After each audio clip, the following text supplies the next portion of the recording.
जय श्री गणेश दोस्तों। हमारी आज की कहानी का नाम है मंजूरी। कहानी अच्छी लगे तो प्लीज चैनल को सब्सक्राइब कर लीजिएगा। अब शुरू करते हैं कहानी। बरामदे में पड़ी चारपाई पर बैठे श्यामलाल जी बार बार एक ही लिफाफा खोलकर देख रहे थे। भीतर से लड़के की फोटो और बायोडाटा निकालते, माथे पर सिकन डालते और फिर अंदर रख देते। उनकी पत्नी सुमित्रा देवी ने पानी का गिलास बढ़ाते हुए पूछा, क्या हुआ? रिश्ता पसंद नहीं आया क्या? श्यामलाल जी ने लंबी सांस लेते हुए कहा, लड़का देखने में अच्छा है, अपनी ही जात का है, पीजी का फाइनल है, पर दहेज 25 लाख और गाड़ी मांग रहे हैं। सुमित्रा देवी के चेहरे पर निराशा फैल गई। इतना दहेज हम कहाँ से लाएंगे? ये तो बेटी को बेचने जैसा है। फिर क्या हमारी बेटी की पढ़ाई में पैसे नहीं खर्च हुए क्या? दोनों मिलकर फिर कमा ना लेंगे? पूजा, उनकी इकलौती बेटी, मेडिकल कॉलेज में पीजी का फर्स्ट ईयर है। अंदर से चाय की ट्रे लेकर आते हुए उसने अपने माता पिता की बात सुनी। पापा, अगर शादी सिर्फ पैसे के आधार पर होगी तो क्या ये रिश्ता टिकेगा? इंसान का और उसकी काबिलियत का कोई मोल नहीं। श्यामलाल जी ने गुस्से से देखते हुए कहा, तुम चुप रहो। बड़े बूढ़े जो तय करेंगे वही होगा। अगले ही हफ्ते उन्होंने एक और लड़का देख लिया। इस बार दहेज की मांग कम थी, पर लड़के की पढ़ाई बस बीए तक थी और काम भी स्थायी नहीं। जात का है, अपने लोग हैं, लड़के वाले कम में तैयार हैं।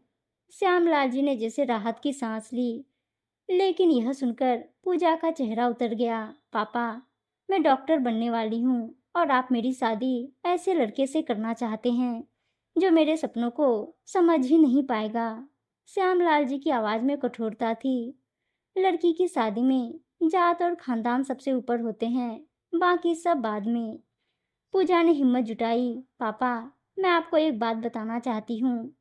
मेरे एक सीनियर हैं, डॉक्टर विवेक, अलग जात के हैं लेकिन बहुत अच्छे इंसान हैं।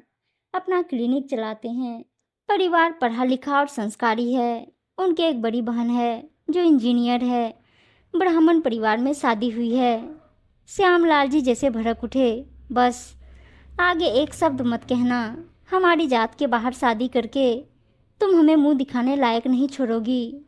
पूजा की आंखें भर आई। पापा, क्या जात रिश्ते निभाती है? क्या जात से प्यार और सम्मान मिलता है? फिर आपने मुझे पढ़ाया ही क्यों? शाम को रसोई में सुमित्रा देवी बर्तन धो रही थी, पर उनके मन में उथल पुथल मची थी। उन्होंने पूजा की सारी बातें सुनी थी। रात में उन्होंने श्यामलाल जी से कहा, आप जो लड़का देख रहे हैं, क्या वह हमारी बेटी को समझ पाएगा? क्या उसकी काबिलियत के बराबर है? ऐसी जात का क्या करेंगे जो पूरा जीवन विसक्त कर दे? श्यामलाल जी चुप रहे तो सुमित्रा देवी ने सख्ती से कहा, अगर आपने बेटी की जिंदगी बेमेल शादी में झोंकी तो याद रखिए, मैं उसके साथ घर छोड़ दूंगी। अब पात्र को बेटी नहीं दूंगी। श्यामलाल जी थोड़ा चौंके, पर उन्हें लगा जब ये कभी अपने लिए नहीं बोल सकी तो आज इतनी हिम्मत कहाँ? केवल धमका रही है। तुम पागल हो गई हो क्या? सुमित्रा देवी की आवाज में ठहराव था।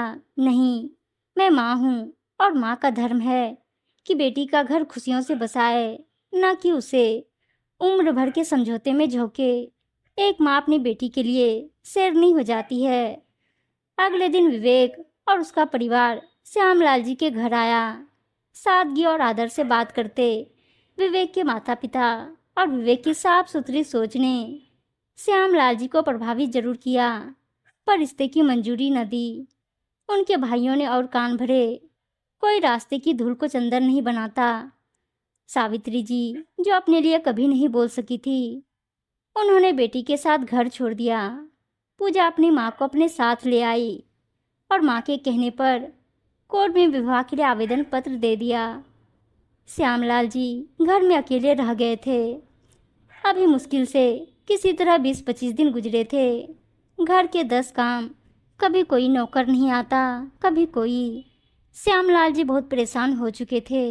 ऐसे में ही उन्हें वायरल फीवर ने दबोच लिया। अब श्यामलाल जी तन और मन दोनों से टूटने लगे थे, पर अपने अहम भाव में पत्नी बेटी को फोन भी नहीं लगा रहे थे।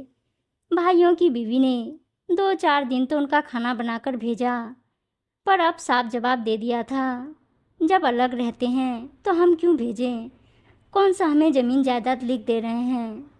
अभी 1 हफ्ते पहले पूजा ने डॉक्टर विवेक से अपनी माँ और विवेक के माता पिता की मौजूदगी में कोर्ट मैरिज कर ली। उनको फ़ोन भी किया, आने से इनकार कर दिए। एक दिन श्यामलाल जी चक्कर आने से बेहोश होकर गिर गए। तब उनके पड़ोसी ने अस्पताल में भर्ती कराया और किसी ने उनकी बेटी को सूचना दी। पूजा और विवेक अपने साथ श्यामलाल जी को ले जाकर मेडिकल कॉलेज में एडमिट करा। उनकी तन मन से सेवा करने लगे और वे बहुत शीघ्र स्वस्थ हो गए। विवेक बेटा, मुझे माफ़ कर दो, मैं गलत था। मैं सोच रहा था कि जात सबसे बड़ी है, लेकिन शायद इंसानियत होना उससे भी बड़ी होती है। जो अपने थे उन्होंने तो साथ ही नहीं दिया। आज तुम्हारे मम्मी पापा और तुम्हारा व्यवहार देखकर मैं शर्मिंदा हूँ। पूजा की आंखों से खुशी के आंसू बह निकले। मौका देखकर सुमित्रा देवी ने श्यामलाल जी के कान में धीमे से कहा, देखा, जात नहीं सोच ही घर बसाती है। श्यामलाल जी ने बेटी का माथा चूमते हुए कहा, बिटिया, तेरा घर सच्चे मायनों में आज बसा है और आज दिल से मंजूरी है। उम्मीद है दोस्तों कहानी अच्छी लगी होगी, और अच्छी अच्छी कहानियाँ सुनने के लिए चैनल को सब्सक्राइब और वीडियो को लाइक शेयर ज़रूर कर दीजिएगा। धन्यवाद दोस्तों।